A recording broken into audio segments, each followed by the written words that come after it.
प्रिय भाइयों और बहनों, एक साल में पूरा पवित्र बाइबल अध्ययन करने के लिए बाइबल एक साल में आप सबका स्वागत है। बाइबल अध्ययन का चौथा दिन। आज हम उत्पत्ति ग्रंथ अध्याय 7, 8 और 9 और स्तोत्र ग्रंथ अध्याय 1 पढ़ रहे हैं। यदि आप इस श्रवण मंच की सदस्यता लेते हैं तो आप बिना किसी रुकावट के इस वचन में भाग ले सकते हैं। हम निश्चित रूप से आपके लिए प्रार्थना करते रहेंगे। जब हम वचन पढ़ते हैं तो वचन हमसे बात करता है। तो आइए हम वचन पढ़ना शुरू करते हैं। उत्पत्ति ग्रंथ अध्याय 7।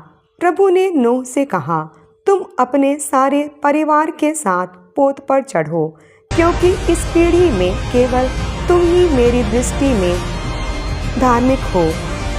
तुम समस्त शुद्ध पशुओं में से नर मादा के साथ साथ जोड़े ले जाओ और समस्त अशुद्ध पशुओं में से 2 नर और उसकी मादा को। आकाश के पक्षियों से भी नर और मादा के साथ साथ जोड़े। इस तरह समस्त पृथ्वी पर उनकी जाति बनाए रखोगे, क्योंकि 7 दिन बाद मैं 40 दिन और 40 रात पानी बरसाऊंगा और पृथ्वी पर से उन सब प्राणियों को मिटा दूंगा जिन्हें मैंने बनाया है। नूह ने वह सब किया जिसका आदेश प्रभु ने दिया था, और 7वें दिन प्रलय का जल पृथ्वी पर बरसने लगा। जब पृथ्वी पर जल प्रलय हुआ था तब नूह की अवस्था 600 वर्ष की थी। जल प्रलय से बचने के लिए नूह ने अपने पुत्रों, अपनी पत्नी तथा अपने पुत्रों की पत्नियों के साथ पोत में प्रवेश किया।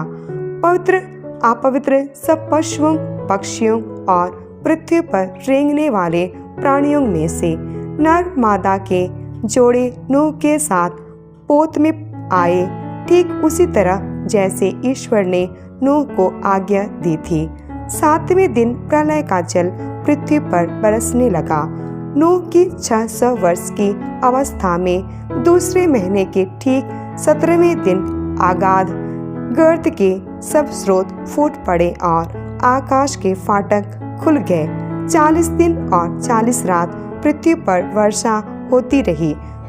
उसी दिन नूह के पुत्र सेम, हाम और याफेत, नूह की पत्नी और उसके पुत्रों की पत्नियां सब उसके साथ पोत में आए। वे और उनके सब विभिन्न जातियों के जंगली पशु, विभिन्न जातियों के मवेशी, विभिन्न जातियों के पृथ्वी पर रेंगने वाले जंतु तथा विभिन्न जातियों के पक्षी और प्रत्येक प्रकार के पतंगे, ये सभी इस प्रकार नूह के साथ सब प्राणियों में से 2-2 पोत के अंदर आए। सब शरीरधारियों के नर मादा का एक एक जोड़ा आया, ठीक उसी प्रकार जैसे ईश्वर ने आज्ञा दी थी। इसके बाद प्रभु ने उस पर दरवाजा बाहर से बंद कर दिया। जल प्रलय पृथ्वी पर 40 दिन तक होता रहा। पानी बढ़ता गया और पोत को पृथ्वी तल से ऊपर उठाता गया। पानी बढ़ते बढ़ते पृथ्वी पर फैलता गया और पोत पानी की सतह पर तैरने लगा। पृथ्वी पर पानी इतना अधिक बढ़ गया कि उसने आकाश के नीचे के सभी ऊंचे से ऊंचे पर्वतों को भी ढक लिया। पर्वतों के ऊपर जल इतना बढ़ गया कि वह उनसे 15 हाथ ऊंचा हो गया।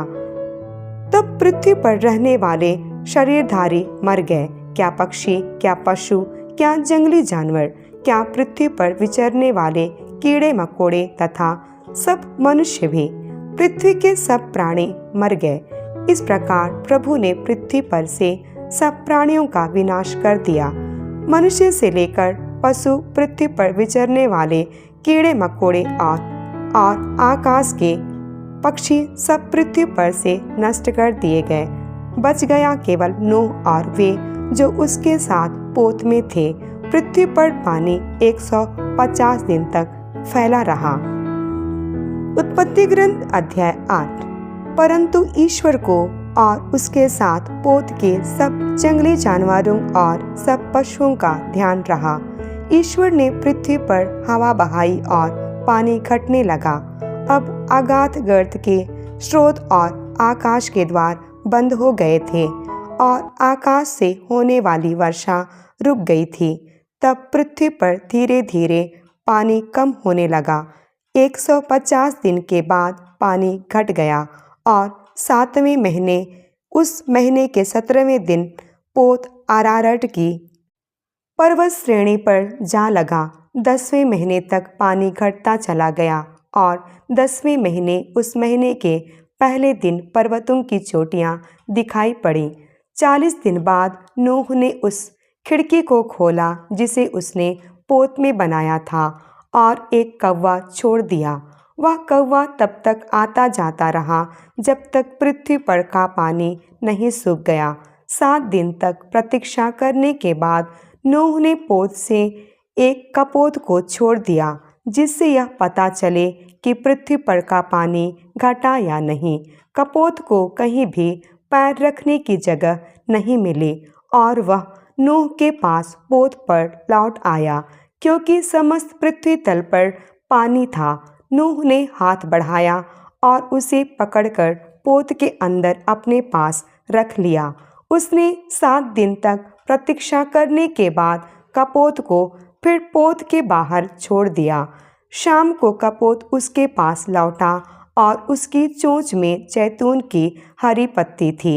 इससे नूह को पता चला कि पानी पृथ्वी तल पर घट गया है। उसने फिर 7 दिन प्रतीक्षा करने के बाद कपोत को छोड़ दिया और इस बार वह उसके पास नहीं लौटा। इस प्रकार नूह के जीवन के 600 पहले वर्ष के पहले महीने के पहले दिन पानी पृथ्वी तल पर सूख गया। नूह ने पोत की छत हटाई और पोत के बाहर दृष्टि दौड़ाई। पृथ्वी तल सूख गया था। दूसरे महीने उस महीने के 27वें दिन पृथ्वी सूख गई। तब ईश्वर ने नूह से कहा, अब तुम अपनी पत्नी, अपने पुत्रों और अपने पुत्रों की पत्नियों के साथ पोत से बाहर आओ।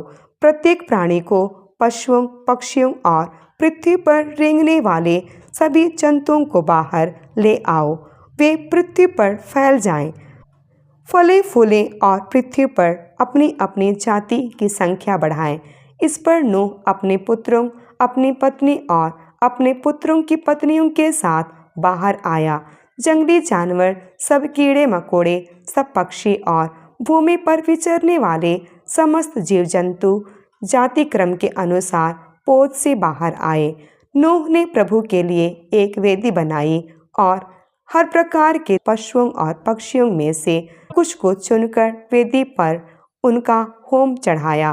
प्रभु ने उनकी सुगंध पाकर अपने मन में यह कहा, मैं मनुष्य के कारण कभी पृथ्वी को अभिशाप नहीं दूंगा, क्योंकि बचपन से ही मनुष्य की प्रवृत्ति बुराई की ओर होती है।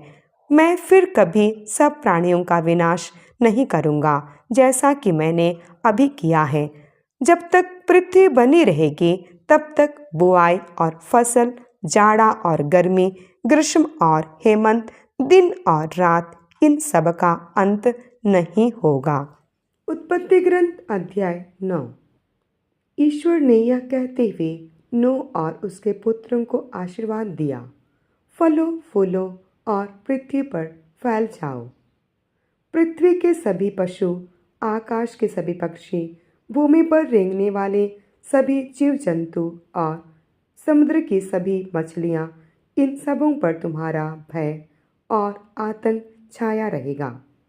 ये तुम्हारे अधिकार में हैं। हर विचरने वाला प्राणी तुम्हारे भोजन के काम आ जाएगा। मैं हरी वनस्पतियों के साथ यह सब तुम्हें दिए देता हूँ, किंतु तुम वह मांस नहीं खाना जिसमें प्राण अर्थात रक्त रह गया हो। मैं तुम लोगों के रक्त और जीवन का बदला चुकाऊंगा। मैं प्रत्येक पशु को उसका बदला चुकाऊंगा और प्रत्येक मनुष्य को उसके भाई के जीवन का बदला चुकाऊंगा। जो मनुष्य का रक्त बहाता है उसी का रक्त भी मनुष्य द्वारा बहाया जाएगा, क्योंकि ईश्वर ने मनुष्य को अपना प्रतिरूप बनाया है। तुम लोग फलो फूलो, पृथ्वी पर फैल जाओ और उसे अपने अधिकार में कर लो। ईश्वर ने नूह और उसके पुत्रों से यह भी कहा, देखो मैं तुम्हारे और तुम्हारे वंशजों के लिए अपना विधान ठहराता हूँ, और जो प्राणी तुम्हारे चारों ओर विद्यमान है, अर्थात पक्षी, चौपाए और सब जंगली जानवर, जो कुछ जहाज से निकला है, और पृथ्वी भर के सब पशु, उन प्राणियों के लिए भी मैं तुम्हारे लिए यह विधान ठहराता हूँ, कोई भी प्राणी जल प्रलय से फिर नष्ट नहीं होगा, और फिर कभी कोई जल प्रलय पृथ्वी को उजाड़ नहीं बनाएगा।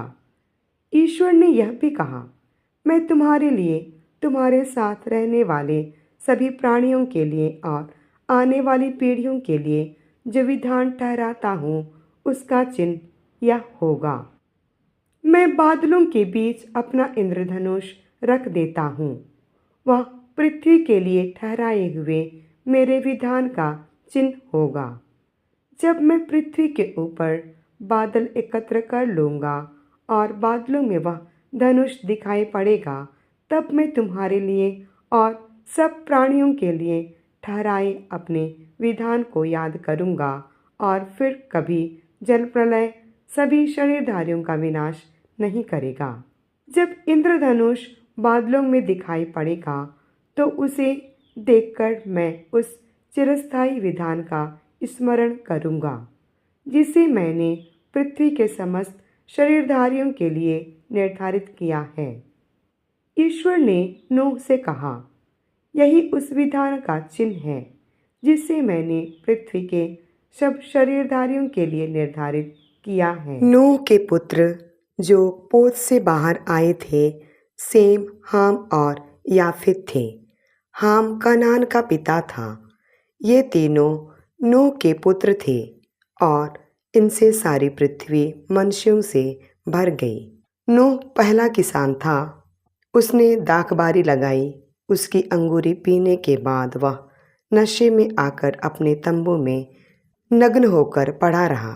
जब कनान के पिता हाम ने अपने पिता को नंगा देखा, तो उसने बाहर आकर अपने 2 भाइयों को यह बात बताई। इस पर सेम और याफेत ने एक वस्त्र लेकर अपने कंधे पर रखा, और वे पीठ की ओर से चलकर भीतर गए। फिर वस्त्र डालकर उन्होंने अपने पिता के नग्न शरीर को ढक दिया। उन्होंने अपने मुंह फेर लिए, जिससे वे अपने पिता को नंगा ना देख पाएं। नशा दूर होने पर जब नूह होश में आया और उसे अपने छोटे पुत्र की यह बात मालूम हुई, तो उसने कहा, कनान को अभिशाप, वह अपने भाइयों का दास बने। उसने यह भी कहा, प्रभु सेम का ईश्वर धन्य है, कनान उसका दास हो। ईश्वर याफेत की भूमि का विस्तार करे, वह सेम के तंबुओं में रहे और कनान उसका दास हो। जल प्रलय के बाद नूह 350 वर्ष और जीता रहा। इस प्रकार नूह कुल मिलाकर 950 वर्ष जीवित रहने के बाद मरा। स्तोत्र ग्रंथ अध्याय 1। धन्य है वह मनुष्य जो दुष्टों की सलाह नहीं मानता, पापियों के मार्ग पर नहीं चलता और अधर्मियों के साथ नहीं बैठता, जो प्रभु का नियम हृदय से चाहता और दिन रात उसका मनन करता है। वह उस वृक्ष के सदृश है जो जल स्रोत के पास लगाया गया, जो समय पर फल देता है, जिसके पत्ते कभी मुरझाते नहीं। वह मनुष्य जो भी करता है सफल होता है। दुष्ट जन ऐसे नहीं होते। वे पवन द्वारा चितराई भूसी के सदृश हैं। न्याय के दिन दुष्ट नहीं टिकेंगे। पापियों को धर्मियों की सभा में स्थान नहीं मिलेगा, क्योंकि प्रभु धर्मियों के मार्ग की रक्षा करता है, किंतु दुष्टों का मार्ग विनाश की ओर ले जाता है। हम उस महान दया के लिए प्रभु को धन्यवाद देते हैं, जिसने हमें स्वर्गीय परिवार का हिस्सा बनने में मदद की। हम जो परदेशी और प्रवासी थे, परमेश्वर के घर के सदस्य और संतों के साथ ही नागरिक बनाए गए। पिता, हम क्रूस पर मसीह के बलिदान के लिए आपकी महिमा करते हैं। ईश्वर आप सबको प्रचुर मात्रा में आशीर्वाद दे। यदि आप उस ऑडियो प्लेटफॉर्म की सदस्यता लेते हैं जिसे आप सुन रहे हैं, आप बिना देर किए इस पाठन में भाग ले सकते हैं। जब तक ये आवाज कल फिर से आपके पास ना आए, तब तक मत भूलिए, हम आपके लिए प्रार्थना करते रहेंगे। तब तक प्यार करें, प्रार्थना करें और अपने प्रभु को कम से कम एक व्यक्ति के साथ साझा करने का प्रयास करें। आपका दिन शुभ हो। प्रभु यीशु आप सबको आशीष प्रदान करे। आमीन।